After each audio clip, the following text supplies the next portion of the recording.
India, இலங்கை, England, France, Switzerland போன்ற நாட்டிலிருந்து பங்கேற்றுள்ள கவிஞர்கள் இந்த புத்தகத்திலே இடம்பெற்றிருக்கிறார்கள். மகிழ்ச்சி. அந்த கவிஞர்களுடைய பெயரை வாசிக்கிறேன். அவங்க யார் எல்லாரும் மேடைக்கு வரவும்.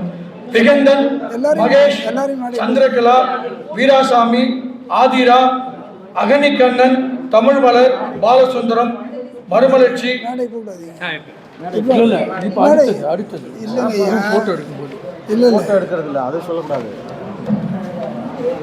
இப்போ நூல் வெளியிடும்போது நூல் வெளியிடுபவர், பெறுபவர், நூல் ஆசிரியர் இவங்க மட்டும் வாங்க. முடிஞ்ச பிறகு உங்களுக்கு இந்த நூலில் இடம்பெற்றவர்களுக்கு ஒரு சான்றிதழ் இருக்கிறது. அதை கொடுத்த பிறகு குழுவாக பிறகு ஒரு ஃபோட்டோ எடுத்துக்கலாம். நூல்கள் நீங்கள் கொடுக்க போகிறீங்களா? மேடையில் அப்படி கிடையாது. சரி, இப்போ நூல் வெளியீட்டு விழா மட்டும்தான். முதல் நூல் காகத்திற்கு நாரை விடும் தூது என்கின்ற நூல். இந்த நூலாசிரியர் தொகுப்பு நூல். இந்த தொகுப்பு நூல் கவிஞர் வேலாயுத திகந்தன் அவர்களும் தொகுத்திருக்கிறார்கள். எத்தனை பேருங்க மொத்தம்? 34 கவிஞர்களுக்கும் தனித்தனியாக சான்றிதழ் கொடுக்கப்படுகிறது. சான்று அல்ல, அது ஒரு விருது சான்றாக கொடுக்கப்படுகிறது. எனவே இப்பொழுது நூலை வெளியிடுபவர் நீங்கள் சொல்லிடுங்க. நூலை வெளியிடுறது வாங்கிறது சொல்லுங்கள். இது சிறப்பு வாய்ந்த நூலினை வெளியிடுபவர் வாழும் ஹைக்கூ வித்தகர் எங்கள் பெருமதிப்பிற்குரிய ஓவிய கவிஞர் அமுதபாரதி அவர்கள்.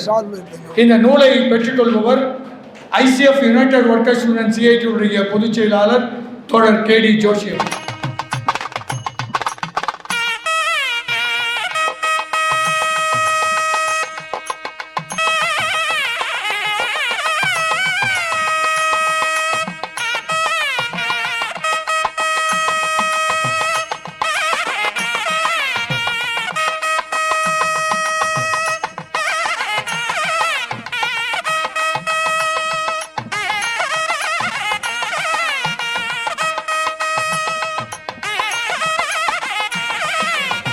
ஐயா ஓவிய கவிஞர் அமுதபாரதி அவர்களுக்கு சிறப்பு செய்தி.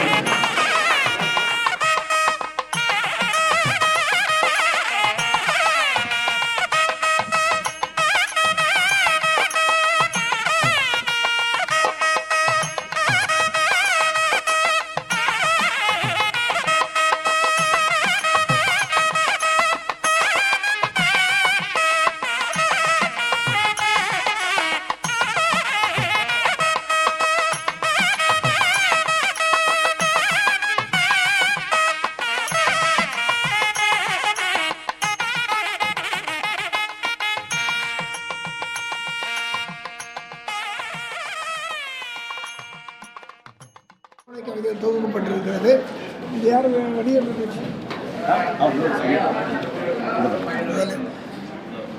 இந்த நூலினை வெளியிடுபவர் நம்முடைய தூய வளனார் கல்லூரியுடைய பேராசிரியர் ஜே சலேத் அவர்கள். நூலை பெற்றுக்கொள்பவர் புகழேந்தி அவர்களும் குமரன் நம்பிக்கா வரல, முனைவர் புகழேந்தி அவர்கள் இந்த நூலை பெற்றுக்கொள்கிறார். இதில் ஒரு சின்ன விஷயம் என்னென்னா, நூலை வெளியிட்டு வாழ்த்துறை இருக்கிறது. 5 மணித்துளிகளுக்கு மேல் எடுத்துக்கொள்ள வேண்டாம் என்று கேட்டுக்கொள்கிறோம். சலேத் அவர்கள் இந்த நூலை பெற்றுக்கொண்டு வாழ்த்துறை சொல்வார்கள்.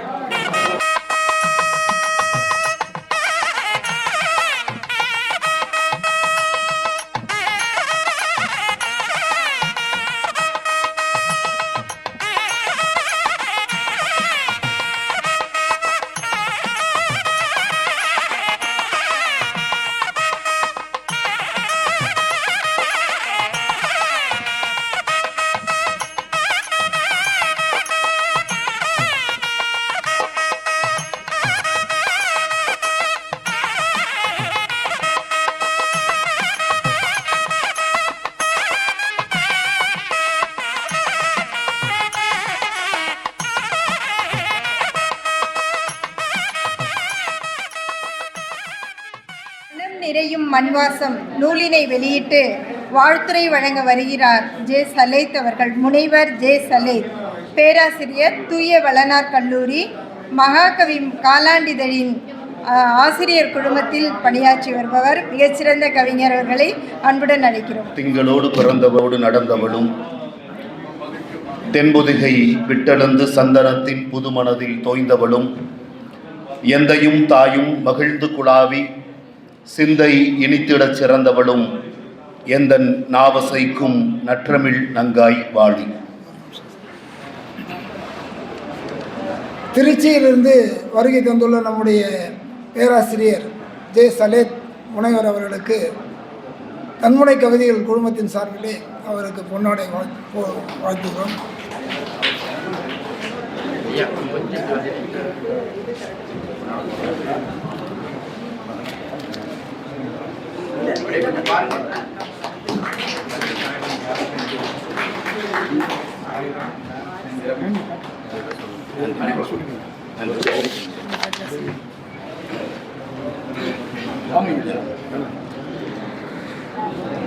நேரத்தின் அருமை கருதி எனக்கு கொடுக்கப்பட்ட பணிக்கு வந்து விடுகிறேன். திருச்சிராப்பள்ளி தூய வளனார் கல்லூரி. தூய வளனார் கல்லூரி என்பது திருச்சி செயின்ட் ஜோசப் கல்லூரி என்று உலகம் முழுவதும் அறியப்பட்ட கல்லூரி. 182 ஆண்டுகளாக கல்வி வழி மனிதம் வளர்க்கிற எங்கள் கல்லூரியில் இந்த ஆண்டு பொதுத்தமிழ் படிக்கிற அத்துணை மாணவர்களுக்கும் ஒரு அயலக கவிதையை அறிமுகப்படுத்த வேண்டும் என்கிற ஒரு எண்ணம் வந்தபோது நானிலு கவிதையாக அறிமுகமாகி பெருமைக்குரிய ஐயா கவிச்சுடர் அவர்களால் இன்று எண்ணற்ற தன்முனை கவிஞர்களால் விரிந்திருக்கக்கூடிய தன்முனை கவிதைகளை பற்றிய அறிமுக கட்டுரையையும் தமிழில் வந்திருக்கக்கூடிய 10 தன்முனை கவிதைகளையும் எங்களுடைய பாடத்திட்டத்தில் வைத்திருக்கிறோம் என்கிற ஒரு பெருமைக்குரிய செய்தியை இந்த அரங்கத்தில் பதிவு செய்வது உண்மையிலேயே மகிழ்ச்சி எனக்கு வருகிறது. ஒவ்வொரு ஆண்டும் ஏறக்குறைய இந்த பாடத்திட்டத்தில் இந்த கவிதையும் தன்முனை கட்டுரையும் மாணவர்கள் படிப்பார்கள். ஒவ்வொரு ஆண்டும் குறைந்தபட்சம் 3000 4000 மாணவர்களுக்கு இந்த தன்முனை கவிதைகளை பற்றிய அறிமுகம் எங்கள் கல்லூரியில் சென்று சேரும் என்கிற ஒரு செய்தியை இந்த அரங்கத்தில் பதிவு செய்வதுதான் என்னுடைய முதன்மை நோக்கம். மனம் நிறையும் மண்வாசம் என்கிற ஒரு அருமையான நூல் என்னுடைய கரங்களில் கொடுக்கப்பட்டது.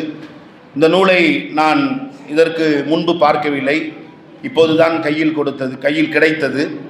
ஆனால் எனக்கு இந்த தன்முனை கவிதைகளை குறித்து நான் பேசுகிற போது, வாசிக்கிற போது, அது குறித்து மாணவர்களோடு பகிர்ந்து கொள்கிற போது எனக்கு எப்போதும் 3 கருத்துக்கள் நினைவில் வந்து கொண்டே போகும். ஒன்று, அறம் என்கிற ஒரு கருத்து. இன்னொன்று, அச்சம் தவிர் என்கிற ஒரு கருத்து. மூன்றாவது, அனைவரையும் உறவினராக ஏற்றுக்கொள்ள வேண்டும் என்கிற ஒரு எண்ணம்.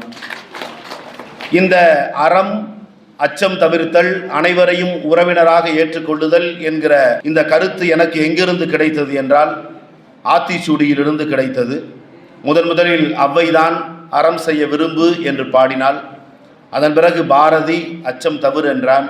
அதன் பிறகு வந்த பாரதிதாசன் அனைவரையும் உறவினர் என்று அழைத்தான்.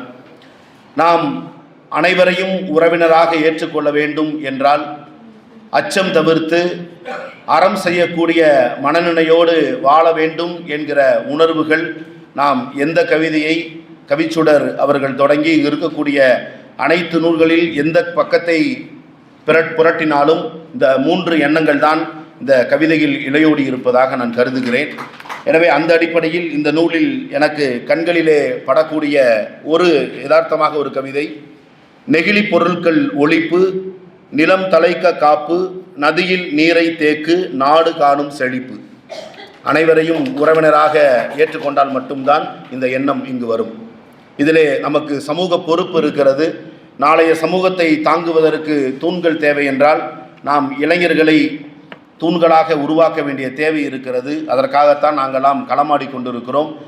எங்களை போன்ற இளவயது பணியாற்றக்கூடிய நண்பர்களையும் அழைத்து கொண்டு இந்த பெரிய அமைப்பில் எங்களையும் இணைத்து இழுத்து செல்லக்கூடிய ஐயா கவிச்சுடர் போன்ற ஐயா அவர்களையும், இங்கே இருக்கக்கூடிய ஐயா அமுதபாரதி அவர்களை நான் கல்லூரிக்கு அழைத்து சென்று எங்கள் மாணவர்களோடு ஐயா அவர்களை உரையாட வைத்து 25 மாணவர்களுக்கு ஐயா அவர்கள் தன்னுடைய கைக்கு ஒரு பயிலரங்கை அந்த மாணவர்கள் வாழ்நாளில் கிடைத்திருக்கிற பெயரை பெறுவதற்கு ஒரு வாய்ப்பை ஏற்படுத்தி கொடுத்தேன். ஒவ்வொரு மாணவர்களுக்கும் ஐயா அவர்கள் தன்னுடைய கைப்பட அந்த சான்றிதழை எழுதி கொடுத்தார்கள் 2 ஆண்டுகளுக்கு முன்பாக. அதை போல தொடர்ந்து இந்த கவிதையில் இயங்கிக் கொண்டிருக்கிறோம். ஒரே ஒரு கருத்தை மட்டும் சொல்லி நான் என்னுடைய இந்த அமர்வை என்னுடைய உரையை நிறைவு செய்து கொள்கிறேன். கவிதை எழுதுகிற போது வழக்கமாக கவிதைக்கு 2 நிலைப்பாடு. கவிதையினுடைய ஒரு பகுதி மட்டும்தான் நம்மால் படைக்கப்படுகிறது. கவிஞனுடைய மறுபகுதி சுவைஞன் தான் நிறைவு செய்கிறான். எனவே கவிஞன் எந்த இடத்தில் நிறுத்துகிறானோ சுவைஞன் அவருடைய வாசிப்புக்கு ஏற்றதைப் போல, அவருக்கு தேடலை ஏற்றதைப் போல அந்த கவிதையை நிறைவு செய்து கொள்வான். எனவே நாம் தைரியமாக கவிதைகள் எழுதலாம். எந்த வயதில் வேண்டுமானாலும் எந்த உணர்வை வேண்டுமானாலும் பதிவு செய்யலாம்.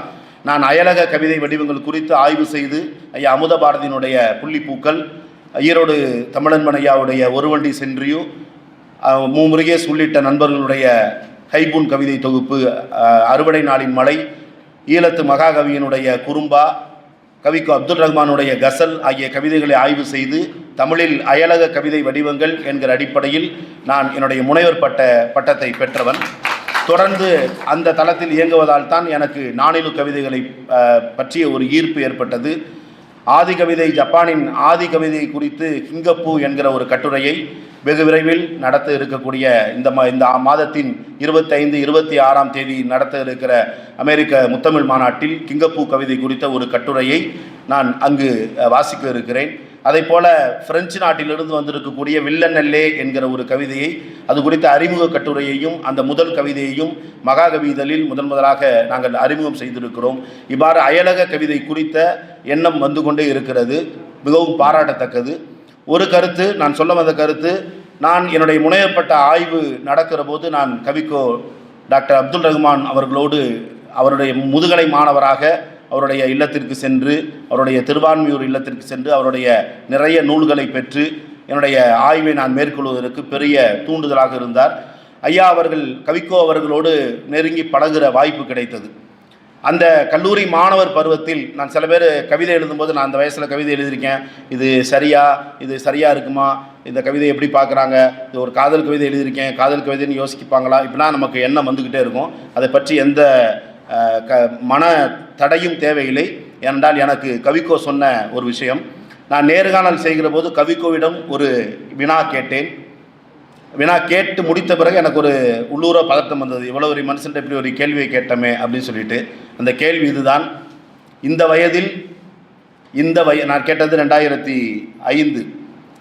அப்போ நிறைய கவிதை ரிட்டையர் ஆகிட்டார் ஐயா. இங்கே திருவான்மியூர் இல்லத்தில், அப்புறம் தான் பனையூர் இல்லத்துக்கு போனாங்க. இந்த வயதில் உங்களுக்கு காதல் கவிதை அவசியமா? இதுதான் என்னுடைய கேள்வி. இந்த கேள்வி கேட்ட பிறகு எனக்கு பதட்டம் ஆயிடுச்சு. இவ்வளோ ஒரு மனுஷன்ட்ட இப்படி ஒரு கேள்வியை கேட்டமேன்னு புன்னகை பூத்து கொண்டு பதில் சொன்னார் கவிக்கோ அவர்கள். பின்னாளில் வந்த ஒரு புத்தகத்தினுடைய முன்னுரையில் திருச்சிராப்பள்ளியிலிருந்து வருகை தந்த ஒரு கல்லூரி மாணவர் துடுக்குடன் என்னிடம் இப்படி ஒரு கேள்வியை கேட்டார், நான் இப்படி பதில் சொன்னேன் என்று பதிவு செய்தார்.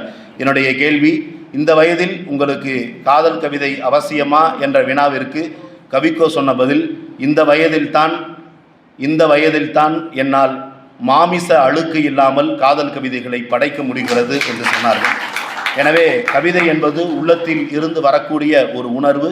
எந்த உணர்வை நாம் கவிதையில் இறக்கி வைக்க முடியும் என்று நினைக்கிறோமோ அப்படிப்பட்ட கவிதை வடிவங்களை எடுத்துக்கொண்டு இந்த சமூகத்திற்கான நல்ல இளைஞர்களுக்கு தரக்கூடிய கவிதைகளை நாம் தொடர்ந்து படைப்போம்.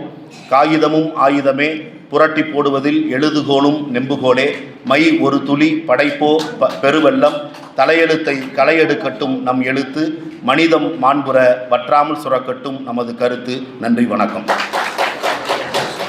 முதலில் நானிலுவை தமிழ்படுத்தி மகாகவி இதழிலே வெளியிட்டவர் கவிஞர் சாந்தா தத், ஹைதராபாத்தை சேர்ந்தவர். அவருக்கு நாம் நன்றி கூற கடமைப்பட்டிருக்கிறோம். அதன் வழிதான் நான் தன்முனை கவிதைகள் என்று தமிழுக்கு ஏற்ப பெயரிட்டு இதற்கு ஒரு குழுமம் தொடங்கி 6 பேர் கொண்ட குழுவை அமைத்து இந்த கவிதையை வளர்த்தெடுத்தோம். இதுக்கு இந்த அரங்கம் நிறைந்த கவிஞர்கள் கூட்டம் என்றால் அதற்கெல்லாம் முன்னேறாக திகழ்ந்த அன்புச்செல்வி சுப்புராஜ் அவர்கள், அதே போல் ஹைதராபாத் நகரில் இருக்கின்ற சாரதா சந்தோஷ், ஜென்சி செல்வராஜ், வைகை பாரதி, கவிநிலா மோகன் போன்ற இவர்களெல்லாம் உடன் இருந்தார்கள் என்பதை நான் இந்த அரங்கிலே தெரிவித்துக் கொள்கிறேன். மேலும் இந்த மனம் நிறைந்த மண்வாசம் இந்த புத்தகத்தை இன்று பெற்றுக்கொண்ட நம்முடைய முனைவர் புகழேந்தி அவர்கள் ஒரு சில வார்த்தைகள் வாழ்த்துறை வழங்குமாறு கேட்டுக்கொள்கிறேன். இந்த மாபெரும் சபையில் ஒரு சில தன்முனை கவிதைகள் பற்றி ஒரு சில வார்த்தைகள் கூற வாய்ப்பளித்த ஐயா கல்யாண சுந்தரம் அவர்களுக்கு மிகவும் நன்றியுடன் கடமைப்பட்டிருக்கிறேன். இந்த தன்முனை கவிதையானது இன்று அன்பு செல்வி சுப்பராஜு அவராலும் நெல்லை ஆனந்தி வரை எழுதப்படுகிறது. கல்யாண சுந்தரம் அவர்கள் முதல் கன்னிக்கோவில் ராஜா வரை அவர்களால் எழுதப்படுகிறது. இன்னும் ராஜு ஆரோக்கியசாமி முதல் அன்பு செல் சுப்பராஜு வரை எழுதப்படுகிறது. இவர்கள் எல்லோரும் இதை முன்னெடுத்து வழிநடத்தி வருகிறார்கள். பட் இந்த கவிதை எழுதும் பொழுது நான் ஆய்வுக்காக பல கவிதைகளை நான் தினமும் வாசித்து வருகிறேன். உங்களுடைய கவிதைகளை நான் தினமும் உங்கள் கவிதைகளை அவதானித்து வருகிறேன், அனுவாதம் செய்து வருகிறேன். அதன் அழகை உங்கள் எல்லோருக்கும் நான் ஒன்றே ஒன்று வார்த்தை கூறிக்கொள்ள ஆசைப்படுகிறேன். தயவு செய்து தன்முனை கவிதைகள் எழுதும் கவிஞர்கள் எல்லோரும் 75% உங்கள் கவிதைகளில் நிறைந்திருப்பது அறிவுரை, அறிவுரை, வெறும் அறிவுரை. அந்த அறிவுரையை மாற்றுங்கள். அறிவுரை கூறுங்கள், அழகாய் கூறுங்கள். அறிவுரை கூறுங்கள், புதுமையாக கூறுங்கள். அறிவுரையின் சொற்றொடர்களை மிக அழகாக அடுக்குமொழியில் சொல்லுங்கள். நீங்கள் ஏன் வெறும் அறிவுரை மாற்றம் கூறுகிறீர்கள்? நம் ஜென்சி செல்வராஜ் சார் எடுத்துக்கொள்ளுங்கள். அவர் மின்னல் கவி. அவர் அழகான கவிதைகளை அந்த காலத்தில் எழுதியிருக்கிறார். இப்பொழுது கைவிட்டிருக்கிறார். ஸோ கவிதைகளை எழுதுங்கள், மிக அழகாக எழுதுங்கள், ஆழமான சொற்களை கொண்டு எழுதுங்கள், மிகவும் அனைவரும் ரசிக்கத்தக்க விதத்தில் எழுதுங்கள். அறிவுரையை கூற நேர்ந்தால் அதை நேரடியாக கூறாமல் சுற்றி வளைத்தாக கூறுங்கள், சுந்தர தமிழ் கூறுங்கள். ஸோ உங்களுடைய கவிதைகள் அனைத்தையும் நான் வாசித்து வருகிறேன். வெகு விரைவில் தன்முனை கவிதையின் தொகுப்பின் ஆய்வின் 3வது பாகம் வெளிவர இருக்கிறது. அந்த 3வது பாகத்தில் உங்களுடைய கவிதைகள், உங்களுடைய தமிழ் கவிதைகள் கன்னடம், ஆங்கிலம், ஹிந்தி மற்றும் சுருக்கெழுத்து, ஆங்கில சுருக்கெழுத்திலும் அனுவாதம் செய்யப்படுகிறது என்பதை மிகவும் மகிழ்ச்சியுடன் தெரிவித்துக் கொள்கிறேன். அதனால் தயவு செய்து தன்முனை கவிதைகள் அனைவரும் தொடர்ந்து எழுதுங்கள், சிறப்பாக எழுதுங்கள். அரைத்த மாவையே அரைக்காதீர்கள். பலர் அரைத்த மாவை அரைக்கிறீர்கள். ஒரு முறை உபயோகப்படுத்திய ஒரு சொல்லை மறுபடியும் உபயோகப்படுத்தாதீர்கள். உங்கள் தன்முனை கவிதை நான் பார்த்து வருகிறேன். Don't repeat the words, please try to avoid the words. ஒரு முறை மழை என்ற முதல் வரியில் வந்த மழை என்ற சொல்லை கடைசி வரியில் எழுதாதீர்கள். 2வது வரியில் காணப்படும் மேகம் என்னும் சொல்லை 3வது வரியில் எழுதாதீர்கள். நீங்கள் உங்கள் அகராதியை பாருங்கள், அநேக சொற்கள் உண்டு மழைக்கு. அகராதியை பாருங்கள், அநேக சொற்கள் உண்டு மேகத்திற்கு. ஏன் நீங்கள் அதை தேர்ந்தெடுப்பதில்லை? மழை என்றால் முதல் வரியிலும் மழை, கடைசி வரியிலும் மழை. காதலுக்கு அநேக வார்த்தைகள் உண்டு, காதலுக்கு அநேக பொருட்கள் உண்டு. ஏன் நீங்கள் வெறும் காதல் என்று மட்டும் எழுதுகிறீர்கள்? பிரேமம் என்றால் காதல், பிரீத்தி என்றால் காதல், எல்லாம் காதல் தான். நீங்கள் செய்யும் தவறு என்னவென்றால், நான் தூய தமிழ் எழுதுகிறேன், தூய தமிழ் எழுதுகிறேன் என்று பிற மொழிகளை நீங்கள் அங்கீகரிப்பதில்லை. கவிதை கழகம் என்ன என்றால் எல்லா மொழியும் அழைத்துக் கொண்டு போக வேண்டும். நான் சமஸ்கிருதத்திலும் எழுதுகிறேன், சமஸ்கிருத சொற்களையும் எழுதுகிறேன், ஆங்கில மொழியை சொற்களை உபயோகப்படுத்துகிறேன். கவிதை கழகு சொற்றொடர்கள், சொல் அழகு. நீங்கள் எந்த மொழியில் தமிழ் சம்பந்தப்பட்ட தமிழுடன் ஒற்றுமையோடு ஒன்றிக்கொள்ளும் எந்த சொல்லையாவது உபயோகப்படுத்துங்கள், பரவாயில்லை. அதற்காக நான் வெறும் தமிழிலே எழுதுகிறேன் என்று சொல்லிவிட்டு நீங்கள் வேறு மொழிகளை கொள்ளுங்கள். கவிதைக்கு அழகு அது. அதனால் நான் எல்லா கவிஞர்களையும் அன்புடன் கேட்டுக்கொள்கிறேன். எல்லோரும் சிறப்பாக எழுதுகிறீர்கள். நம்ம கல்யாண சுந்தரம் ஐயா அவர்கள் இப்பொழுது சுருக்கமாக கொள்கிறார்கள். அதிகம் பேச விரும்புகிறேன். நான் பேச வந்தேன், சொல்லத்தான் வார்த்தை விட்டது. அதனால் எல்லோருக்கும் என்னுடைய மனமோந்த நன்றி தெரிவித்துக் கொண்டு கொள்கிறார்கள்.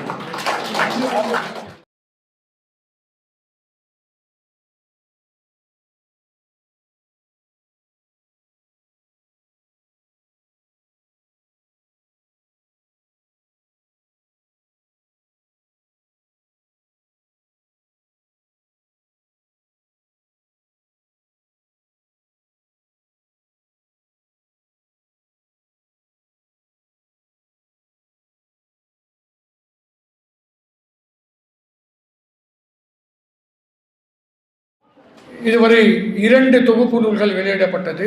அடுத்து தனி நூல். முதல் நூலாக வெளியிடப்படுவது வேலம் சொல்லும் வேதாளங்கள். சிந்திக்க வைக்கின்ற ஒரு தலைப்பு. அந்த வேலம் சொல்லும் வேதாளங்கள் என்னென்ன சொல்லியிருக்குன்னு புத்தகத்தை பார்ப்போம். இந்த புத்தகத்தினுடைய நூலாசிரியர் மதிப்பிற்குரிய டாட்டோ சே கா சந்திரகலா அவர்கள். இந்த புத்தகத்தினை வெளியிடுபவர் அன்பு பாலத்தின் நிறுவன தலைவர் பெரும் மதிப்பிற்குரிய பன்முகத்தென்றல் சா விஜய் ஆனந்த் அவர்கள். இந்த புத்தகத்தினை பெறுபவர் ஸ்ரீ சாய்ராம் லேப் சயின்டிஃபிக் சர்வீஸினுடைய உரிமையாளர் திரு மதுரகோபால் அவர்கள். அவரோடு இணைந்து டாட்டோ சந்திரகலா அவர்களுடைய கணவர் மரியாதைக்குரிய ஆர் கார்த்திகேயன் ஜெயம் கூலிங் பாயிண்ட்ஸ் உடைய உரிமையாளர் இருவரையும் மேடைக்கு அன்போடு அழைக்கின்றார். 2 பேரும் பெற்றுக்கொள்கிறார்.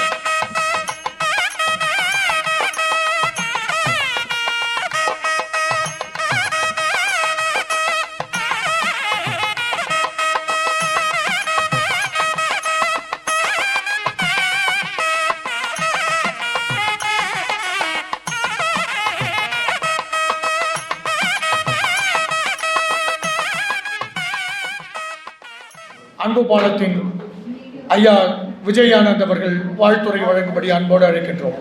அவருக்கு புதுகை ஆதிரா அவர்கள் சால்வை அளித்து மகிழ்வார்.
முந்தி தவம் கிடந்து 300 நாள் சுமந்து அந்தி பகலாய் இறைவனை வந்தித்து என்னை இவ்வுலகிற்கு அறிமுகப்படுத்திய என் தாய் திருமதி கமலா அம்மையாருக்கும், என்னை பேச்சாளனாகவும் கவிஞனாகவும் செதுக்கிய என் தந்தை செந்தமிழ் செல்வர் சேலம் சங்கர் அவர்களுக்கும் முதல் மரியாதை செலுத்தி தொடங்குகிறேன்.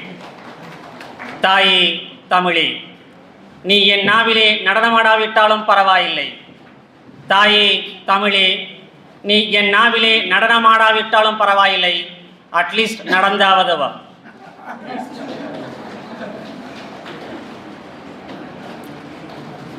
நாளுக்கு ஸ்பெஷல் இருக்குங்க.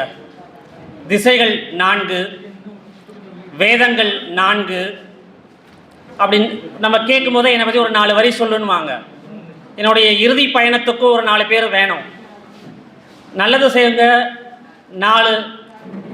ஏன் இதை 4 சொல்கிறேன்னா, நம்ம தன்முனை கவிதைகள் எதிலிருந்து வந்ததுன்னு பார்த்தீங்கன்னா நானிலும் இதனுடைய வரி வடிவங்கள் 4.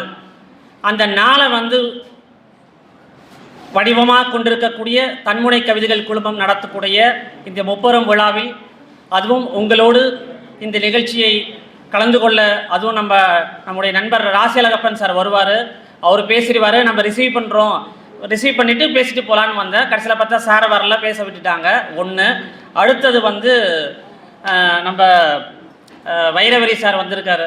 அவர் வரும்போதே வரும்போது முதல் வரிசையில் இருக்கை காலியாக இருந்தது, உட்காந்துட்டேன். ஒன்றும் பிரச்சனை இல்லைன்னு நினைக்கிறேன். ஏன்னா அன்பு செல்வி மேடம் உட்காந்த இடத்துல அன்பு பாலம் விஜயானந்த் உட்காந்து, அவ்வளோதான். அங்கே இடம்தான் மார்ச்சை தவிர அன்பு அங்கே தான் இருக்குது. எல்லார்கிட்டையும் இருக்கிற அன்பு தன்முனை கவிதைகள் மூலமாக, அந்த குழுமம் மூலமாக வந்து விரவியும் பரவியும் நடந்துகிட்டு இருக்கு இன்றைக்கி. அப்புறம் நான் ரொம்ப வியந்து பார்க்கக்கூடிய மனிதர் வந்து கர்நாடகாவிலிருந்து இருந்திருக்கக்கூடிய முனைவர் Pugazhendhi sir. Multi talented, multilingual. நான் அவர் ஜாதி தான், அது வெறும் தமிழ் மட்டும் அப்படின்னு நினைக்காம எல்லா மொழிகளும் இருந்து சில விஷயங்களை கற்றுக்கிட்டு படைப்பு தான் இங்கே முக்கியம், கிரியேட்டிவிட்டி தான் இங்கே முக்கியம்னு நினைக்கிற சார் மாதிரி நான் அவரோட பயணிக்கிறக்கூடிய ஒரு மனிதர். ஸோ ஒரு நல்ல இதுதான் ஃபஸ்ட் டைம் பார்க்குறேன். அவரோட ஆங்கிலம், என்னோட அப்பா அவரை பார்த்தது கிடையாது, அவர் அப்பா என்னோட பார்த்தது கிடையாது. ஆனால் 2 பேருமே படைப்புகளால் பிணைக்கப்பட்டவர்கள், படைப்புகளால் இணைக்கப்பட்டவர். இன்னும் நான் பெருமையாக சொல்லணும்னா, எங்கள் அப்பா எழுதின கனவுகள்ன்ற ஒரு அற்புதமான கவிதையை வந்து கன்னடத்தில் மொழிபெயர்த்து கொடுத்தார். இப்போ அண்மையில் போன மொழிபெயர்ப்பு நாளில் கூட நாங்கள் அதை வந்து பதிவு பண்ணியிருந்தோம். ஸோ இது வந்து உண்மையிலே ஒரு நல்ல ஒரு களம். தன்முனை கவிதைகள் குழுமம்ன்றது மிகப்பெரிய களம். இங்கே நான் ஒரு பத்திரிகையாளராக நான் என்ன சொல்ல நினைக்கிறேன்னா, நாங்கள் வந்து ஒரு பத்திரிகைக்குள்ளே போனதுனால எங்களுடைய படைப்புகள் வந்து பெருசாக வந்து கொண்டு வர முடியாது. கவிதை உறவு நடத்தக்கூடிய ஆசிரியர் ஏர்வாடியாரே அதான் சொல்லுவார். நான் ஒரு மற்றவங்களுக்கான வாய்ப்புகள் கொடுக்கும்போது எங்களுடைய படைப்புகள் வந்து அவர் நூலாசிரியராக ரொம்ப கம்மியாக தான் இருக்கும். பதிப்பாசிரியராக ஒரு 9 நூல்கள் போட்டிருந்தா கூட நான் ஒரு நூலாசிரியர் சொல்லிக்கலாம் கன்னிக்கோவில் சார்கிட்ட. ஏன்னா நான் ஒரு நூலாசிரியர், ஒரே ஒரு நூலுக்கு வந்து ஆசிரியர். அதனால் இங்கே வந்து நீங்கள் ஒரு பத்திரிகையாளராக இருக்கிறதுனால நீங்கள் இயற்கையை எழுதுங்க, இயற்கையை காக்க வேண்டிய ஒரு கடமையை பதிவு பண்ணுங்க. அதே மாதிரி விளிம்பு நிலை மக்களுடைய விழிநீரை துடைப்பதாக அவர்களுடைய வழியை போக்குவதற்கான வழிகளை காண்பதற்கான ஒரு களமாக கவிதையை வச்சுக்கணுன்றதை என்னுடைய அன்பான வேண்டுகோள். இந்த அரங்கத்தில் நான் வரும்போது அதான் ஜாலியாக சீட் இருக்கேன்னு உட்காந்துட்டு அரசியல்வாதி மாதிரி மேடம் வந்தாங்க. நம்ம எப்பயுமே லாஸ்ட் பெஞ்ச் தான் சொல்லிட்டு கூச்சமே படலை, லாஸ்ட் பெஞ்ச் போயிட்டேன். நானாக இருந்தேன் மேடம். அன்பு வரும்போது அன்பு இருந்து போகிறதுல தப்பு கிடையாது இல்லையா? அன்பு இருக்கணும், அதுதான் முக்கியம். அது லாஸ்ட் பெஞ்ச் போனதில் ஒரு ப்ளஸ் பாயிண்ட் எனக்கு. அங்கே லாஸ்ட்டில் ஒரு ஃபோட்டோ இருந்தது. யாருன்னு பார்த்தோன்னா ஸ்ரீனிவாசன் பத்மஸ்ரீ அவார்டின்னு போட்டிருந்தாரு. ஸோ பத்மஸ்ரீ அவார்டி படம் இருக்கக்கூடிய வள்ளுவர் குருகுலம் பள்ளியினுடைய அரங்கத்தில் நடைபெறும் விழாவில் எங்கள் அன்பு பாலம் பதிப்பாளர், பத்மஸ்ரீ விருதாளர் பாலம் கல்யாணசுந்தரம் அவர்களுடைய பத்திரிகையினுடைய நிர்வாக ஆசிரியராக இங்கே பங்கேற்பதில் பெருமிதமும் பெருமையும் கொள்பவன் உங்கள் விருப்பத்திற்குரிய விஜயானந்த். ஸோ நம்ம கவிச்சுடனா, அவர் பேரே கவிச்சுடர், புன்னகை மன்னன். நம்ம இவர் சார் கன்னிக்கோவில் ராஜா கிட்டேருந்து நான் சுட்டுக்கிறேன் அந்த வார்த்தையை, புன்னகை மன்னன். ஆக்சுவலாக வந்து பல மூலமா எனக்கு பழக்கம்னாலும் தன்முனை கவிஞராக இருக்கக்கூடிய நம்ம வேடந்தாங்கல் பறவையாக இருக்கக்கூடிய என்னுடைய தோழர் அன்புடன் ஆனந்தி மூலமாக இன்னும் கொஞ்சம் பரிச்சயம் நெருக்கம் அதிகமானது. அந்த விழாவில் தான் நானும் சாரும் ஒன்றா கலந்துக்கிட்டோம். அன்று தொடங்கிய பயணம் தொய்வில்லாமல் தொடர்ந்துக்கிட்டு இருக்குது. நான் சார்கிட்ட கேட்கும் போதே தான் சொன்னேன், சார் உங்களோட படம் வந்து பெரிய படம் சார், அதில் நான் வந்து அதுவும் ராசியழகப்பன் சார்னா லைட்டாக பசங்களோட, இந்த பசங்க இல்லைன்னு நினைக்கிறேன், பசங்களோட ஒக்காப்டரில் சொன்னால் எனக்கு கொஞ்சம் பிசுறு தான். அவர் மாநில கல்லூரி மாணவர், மிகச்சிறந்த பேச்சாளர், திரைப்பட இயக்குனர். அவர் பேசினதுக்கப்புறம் நம்ம என்ன பேச போகிறோம், ஒரு பாயிண்ட் அந்த வைரவரி சாருக்காக ஒரு பஞ்ச் மட்டும் எடுத்து வந்துட்டேன். சூரியனுக்கு முன்னாடி டார்ச் என்ன பேச போகுதுன்ற மாதிரி வந்துட்டேன். குவளையத்து சூரியனுக்கு முன் குட்டை மெழுகுவர்த்தி பேசுவதா அப்படின்னு ஒரு பஞ்செல்லாம் ரெடி பண்ணிட்டு வந்துட்டேன். ஆனால் சார் வரல, அப்பா சந்தோஷம்ன்ட்டு. ஆனால் இருந்தாலும் இது இந்த குடும்பத்தில் வந்து ஆண்களுக்கு பிடிக்காத விஷயம் என்னன்னா உப்புமா. அந்த மாதிரி திடீர் உப்புமா மாதிரி ஏதோ நான் பண்ணிட்டு இருக்கேன்னு வச்சுக்கோங்களேன், கொஞ்சம் சுவைப்பீங்கன்னு நினைக்கிறேன், மொக்க போட மாட்டேன். கேசரி ஆயிடுச்சா, ரொம்ப சந்தோஷம். அப்போ தைரியமாக சாப்பிடுங்க, சுகர் இருந்தாலும் பிரச்சனை இல்லை, இன்றைக்கி ஒரு நாள் சாப்பிடுங்கன்ற ஒரு வேண்டுகோளை வைத்துக்கொண்டு ஸோ கவிச்சுடர் சாரோட நான் வந்து பயணிச்சுட்ருக்கிறேன். அண்மையில் கூட அவரோட கவிதை வந்து வெளியிட்டிருக்கிறோம் நம்ம அன்பு பாலத்தில். ஸோ எங்களுடைய அன்பு பாலம் பத்திரிகை மூலமா உங்களுக்கு இப்போ நூலினை பதிப்பு கொள்ளும் அவர் ஒன்று சொன்னார் இல்லையா, நாங்கள் மட்டும் சொல்லக்கூடாதா, நாங்களும் சொல்லுவோம். நீங்களே நல்ல தெரிவு செய்த ஒரு சிறந்த கவிதைகள் கொடுத்தீங்கன்னா எங்கள் பத்திரிகையில் வெளிவரும் என்பதையும் இந்த நேரத்தில் வந்து பதிவு சொல்லிக்கிறேன். வரும்போதே சார் வந்து மேடையில் அனௌன்ஸ் பண்ணிட்டாரு. வழக்கம் போல் இன்றைக்கும் வந்து என்னுடைய ஆசிரியருடைய மகன் ஜேபி நீக்கிலார் வந்திருக்கிறாரு. அவருக்கும் என்னுடைய அன்பை பரிமாறிக்கொள்கிறேன். ஸோ ரொம்ப சந்தோஷமாக இருக்குது. இந்த கண்மணி கவிதை குழுமம் வந்து அந்த அந்த நெட்வொர்க் வந்து பில்ட் பண்ணுது. எனக்கு சந்தோஷமாக அந்த சார் கூப்பிடும்போது. அதனால் போதுன்னு நினைக்கிறேன், இதோட பேசிட்டேன். நல்ல இது ஒரு வார்த்தையை கற்றுக்கிட்டேன். வேளம்னா யானைன்னு தெரியும். நம்ம கனிக்கோவில் ராஜா அவர் எப்பயுமே யானை பொம்மை, யானை எப்பயுமே யானையோடையே இருப்பார் பூனை அப்படின்ட்டு. அது தெரியும். அது எனக்கு தெரியும். இது புதுசாக இருக்கே அப்படின்னு ஒரு வார்த்தை இருந்தது. அதை வந்து குறிப்பிட்டுட்டார். அந்த பதிப்பகத்தினுடைய கவிஞர் விகந்தனே குறிப்பிட்டுட்டார்.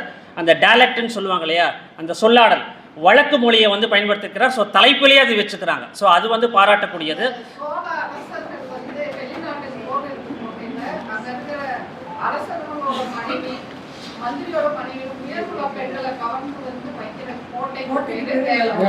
எனக்கு இன்னொரு தகவலே சொல்லிடுறேன். எனக்கு நூல் இப்பதான் கிடைச்சது. அதை நான் இன்னும் படிக்கல. இந்த வாழ்த்துறை வழங்கக்கூடிய இந்த தருணத்தில் இந்த நூலுடைய விமர்சனம் வரக்கூடிய டிசம்பர் இதழில் வெளிவரும் என்ற உறுதியும் தெரிவித்துக் கொள்கிறேன். நம்மளுடைய ஒளிப்பட கலைஞருக்காக ரேப்பர் காமிக்கிறேன் சார், ஒரு ஜூம் பண்ணிடுறேன். ஏன்னா நூலாசிரியர் சந்தோஷப்படுவாங்க, பதிப்பாசிரியரும் சந்தோஷப்படுவாங்க. இத்துடன் என் சிந்தனை கருவறையில் உயிர்த்த கருத்து இளவரசியை உங்களிடம் ஒப்படைத்து விடைபெறுபவன் உங்கள் விருப்பத்திற்குரிய விஜயானந்த். நன்றி, வணக்கம். நன்றி. நன்றி. அமர்ந்திருக்கக்கூடிய பன்முகத்தென்றல் விஜயானந்த் அவர்களுக்கு உள்ளோம். இந்த மேடையினுடைய சிறப்பு நம்ம தொடக்கத்திலேருந்து பார்த்துட்டே இருக்கோம். ஒருவர் திடீரென்று தன்முனை தொகுப்பு நூலை அறிவித்தார். அடுத்து வந்து ஐயா அதிர்ச்சியாக டிசம்பர் மாத இதழில் இந்த புத்தகத்தினுடைய விமர்சனம் வெளிவரும் என்று சொன்னார். இது தன்முனை கவிதைக்கு கிடைத்த ஒரு மாபெரும் வெற்றி. அடுத்ததாக அடுத்த நூலை வெளியிடுவதற்காக அழைக்கின்றோம். இந்த புத்தகத்தினுடைய பெயரும் மிக வித்தியாசமான ஒரு பெயர். கிரீடத்திற்கு ஓய்வு கொடுங்கள். நாம் பொதுவாகவே பெண்கள் எதுக்கு ஆசைப்படுவாங்கன்னா அழகு சூடு கட்டுவதற்கு. இது இயற்கை தானுங்க. யாராக இருந்தாலும் நம் தலைக்கு ஒரு இடம் கிடைத்தால் எத்தனை மகிழ்ச்சி பெறுவோம். ஆனால் இவர் அதிலிருந்து வித்தியாசப்படுத்தி கிரீடத்திற்கு ஓய்வு கொடுங்கள் என்கின்ற அற்புதமான ஒரு நூலை இயற்றிய நூலாசிரியர் கவிதா கனகராஜ் அவர்களை மேடைக்கு அழைக்கின்றோம். இந்த நூலை வெளியிடுபவர் அம்மாச்சி பதிப்பகத்தினுடைய உரிமையாளரும் தன்முனை கவிதைகளுடைய செயலாளர் மரியாதைக்குரிய தோழர் விகந்தன் அவர்களை அன்போடு அழைக்கின்றோம்.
சபையோர் அனைவருக்கும் வணக்கம்.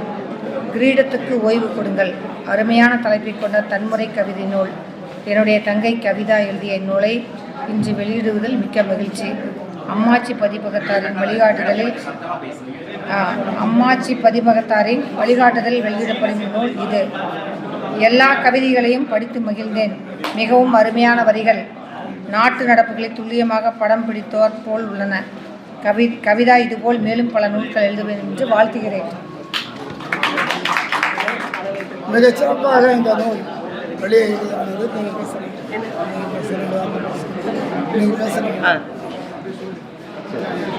இப்போது நூலாசிரியர் பேசுவார். இந்நூல் வெளியீட்டு விழா இன்று நடைபெற்றது குறித்து மிகுந்த மகிழ்ச்சி. நான் கோவையிலிருந்து புறப்பட்டு இங்கு வந்த பொழுது மிகவும் தொலைதூரமாக உள்ளது. எப்பொழுது சென்னை போவோம், விழா எந்த இடத்தில் உள்ளது என்பதெல்லாம் கொஞ்சம் பிரமிப்பாக இருந்தது. ஆனால் ரொம்பவும் டயர்டாக கூட இருந்தது. ஆனால் இங்கே வந்து நம்மளுடைய கவிஞர்களையும் சகோதரிகளையும் தோழிகளையும் கண்ட பிறகு புத்துணர்ச்சியாக உள்ளது. என்னுடைய அந்த டயர்டெல்லாம் காணாமல் போனது போன்ற ஒரு உணர்வு. எனக்கு உறுதுணையாக இருந்த கவிஞர் பெருமக்களுக்கும், என் நூலை வெளியிட்ட அக்கா பரமேஸ்வரி சின்னசாமி அவர்களுக்கும், ஐயா கல்யாண சுந்தரம், ஐயா வேலாயுதம் அவர்கள், ஐயா விகந்தன் அவர்கள், ஐயா கன்னிக்கோயில் ராஜா அவர்கள் மற்றும் என்னுடைய சகோதர கவிஞர் பெருமக்கள் சகோதரிகள் அனைவருக்கும் என்னுடைய மனமார்ந்த நன்றியை தெரிவித்துக் கொள்கிறேன். இந்நேரத்தில் என்னுடைய மறைந்த மாமனார் திரு ஸ்ரீரங்கராய கவுண்டர் அவர்களையும் என்னுடைய மறைந்த மாமியார் சரஸ்வதி அம்மையார் அவர்களையும் வணங்குகிறேன். நன்றி, வணக்கம். அடுத்து ஒரு தனி நூல் வெளியீடு.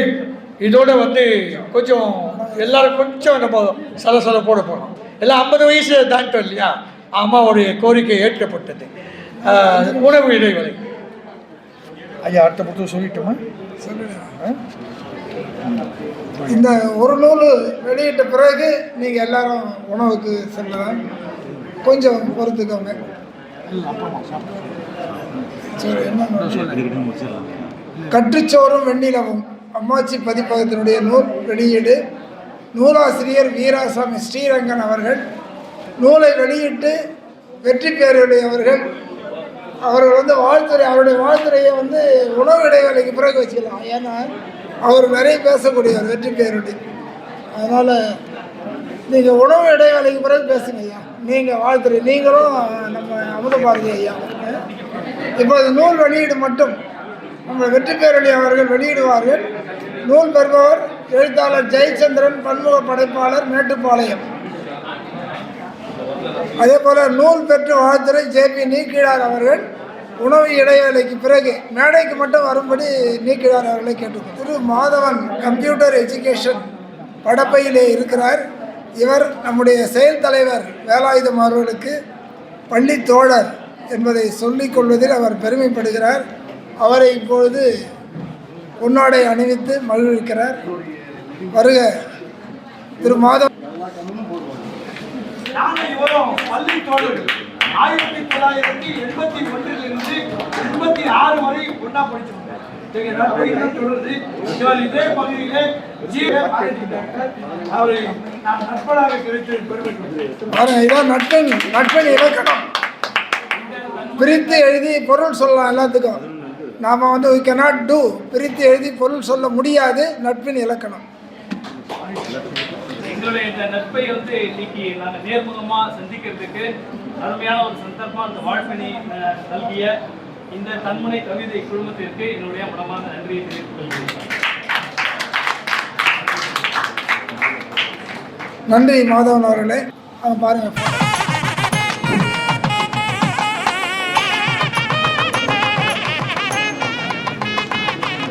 அவர்களுக்கு குழுமத்தின் சார்பாக திரு வீராசாமி ஸ்ரீரங்கன் அவர்கள் சால்வை அளிக்கிறார். நன்றி.